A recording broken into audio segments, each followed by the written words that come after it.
চট্টগ্রামে ভয়াবহ রূপ নিচ্ছে ডেঙ্গু। প্রতিদিন আক্রান্তদের ভিড় বাড়ছে হাসপাতালগুলোতে। এই চলতি মাসেই 10 জনের প্রাণ গেছে আর আক্রান্ত হয়েছেন 787 জন। রাজনৈতিক পট পরিবর্তনের পর মশক নিধন কার্যক্রমে গতি নেই বলে জানিয়েছেন নগরবাসী।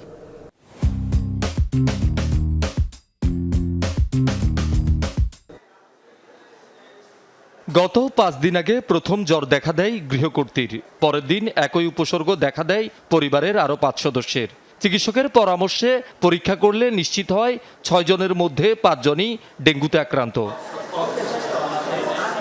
অবস্থার অবনতি হলে গৃহকর্তা সাইফুদ্দিনকে ভর্তি করা হয় চট্টগ্রাম মেডিকেল কলেজ হাসপাতালে। বাকিদের চিকিৎসা দিতেও হিমশিম অবস্থা স্বজনদের। আমার ওয়াইফের অবস্থা মোটামুটি ভালো ছিল না, আমার তেমন কিছু খারাপ লাগেনি, কিন্তু যখন ওই সিবিসি একটা পরীক্ষা আছে, এই পরীক্ষাটাকে দেওয়ার পর দেখা যাচ্ছে যে সবচেয়ে খারাপ অবস্থায় আমি। ভাইয়াকে আমরা সার্কেল করে করে দেখতেছি সময় দিয়ে, বাকি বাসায় বাবিকে আসলে ওইখানে একরকম বিপর্যয়ের মতো, উনি ছাড়া আর কেউ নাই বাসায়। তো আমার ওয়াইফ আছে, আমার মামিরা আছে, ওনারা দেখভাল করতেছে। একই অবস্থা একটি বেসরকারি বিশ্ববিদ্যালয়ের শিক্ষার্থী ঐশী বণিকের। স্বামী স্ত্রী দুজনেই আক্রান্ত। চোখের পেছনে ব্যথা, র্যাশ এগুলো ছিল, আর সারা শরীরে তো ব্যথা ছিলই। আজকে সকালবেলা হঠাৎ করে অনেক শরীর ঘামতে শুরু করে, ঠান্ডা হয়ে যাচ্ছে, এরপরে হসপিটালে এসে ভর্তি হয়েছে। ওরে নিয়ে আমার দৌড়াতে আমি নিজে আসলে ওই আর সময়টা পাচ্ছি না। হ্যাঁ, আমি যদি এখন নিজে ভর্তি হয়ে যাই, ওরে নিয়ে যে একটা মানুষ যে দৌড়াবে, একটা করবে, ওই সময়টা আসলে ওই মানুষটা আসলে নাই। চট্টগ্রামে গত কদিন ধরে রীতিমতো ঘরে ঘরে ডেঙ্গু রোগী। প্রকোপ বাড়ছে আশঙ্কাজনক হারে। গত 24 ঘন্টায় নতুন করে 26 জন আক্রান্ত, একজনের মৃত্যু হয়েছে। মহানগরের পাশাপাশি আশপাশের জেলা উপজেলা থেকেও রোগী আসছে প্রতিদিন।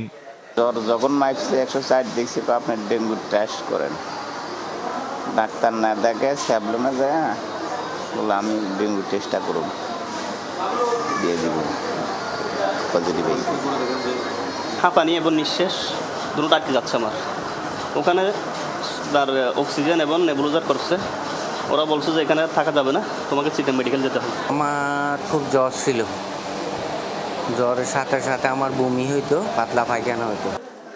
রাজনৈতিক পট পরিবর্তনে সিটি কর্পোরেশনের মেয়র ও কাউন্সিলর এবং উপজেলায় জনপ্রতিনিধিরা দায়িত্বে না থাকায় এবছর মশার ওষুধ স্প্রে ও নালা নর্দমা পরিষ্কার হচ্ছে না বলে অভিযোগ সাধারণ মানুষের।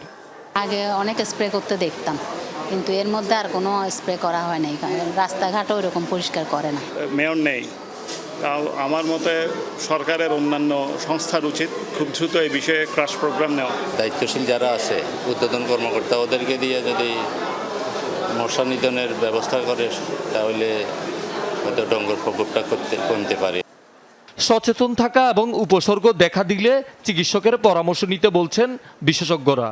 ডেঙ্গুতে মূলত দুইটা জিনিস একটু খেয়াল রাখতে হয়, যে আমার পানির শূন্যতা বা ব্লাড প্রেশারের যেন ঘাটতি না হয়, সেজন্য পর্যাপ্ত পরিমাণে পানি, ওরসালাইন, ডাবের পানি এগুলো খাওয়া, এবং জ্বরের জন্য প্যারাসিটামল।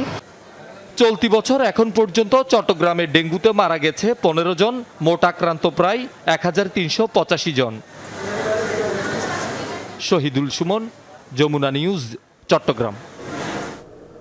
এ পর্যায়ে চট্টগ্রামের ডেঙ্গু পরিস্থিতি সম্পর্কে বিস্তারিত জানবো আমাদের সহকর্মী আল আমিন শিকদারের কাছ থেকে।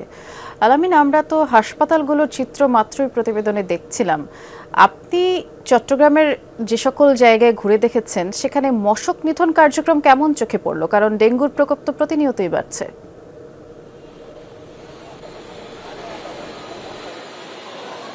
বৃষ্টি, প্রতি বছরের এই সময়টাতেই কিন্তু ডেঙ্গুর যে প্রকোপ সেটা বাড়ে, এবং সেই সময়টাতে আমরা দেখি আগেভাগে সিটি কর্পোরেশনের পক্ষ থেকে যে মশার যে ওষুধগুলো রয়েছে সেগুলো স্প্রে করা হয় নালা নর্দমাগুলোতে।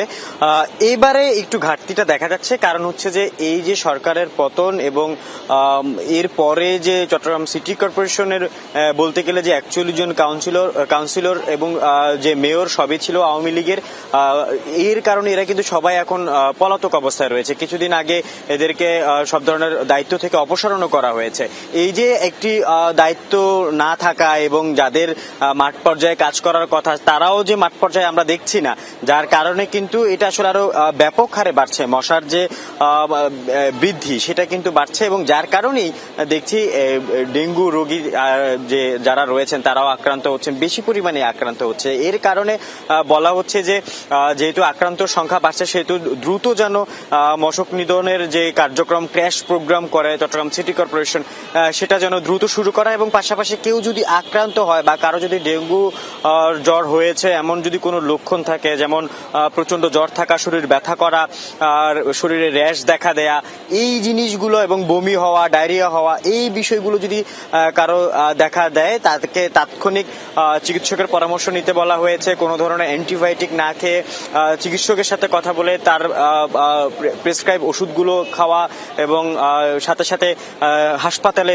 যদি চিকিৎসক ভর্তি হতে বলেন সেই ভর্তি হয়ে সেখানকার যে চিকিৎসা ব্যবস্থা সেই চিকিৎসা ব্যবস্থা নিতে কিন্তু অনুরোধ করা হয়েছে এবং সবাইকে এই বিষয়টিতে সচেতন এবং জোর দিতে বলা হয়েছে। বৃষ্টি শুনছিলাম, ধন্যবাদ, আপনি বিস্তারিত জানাচ্ছিলেন আলামিন।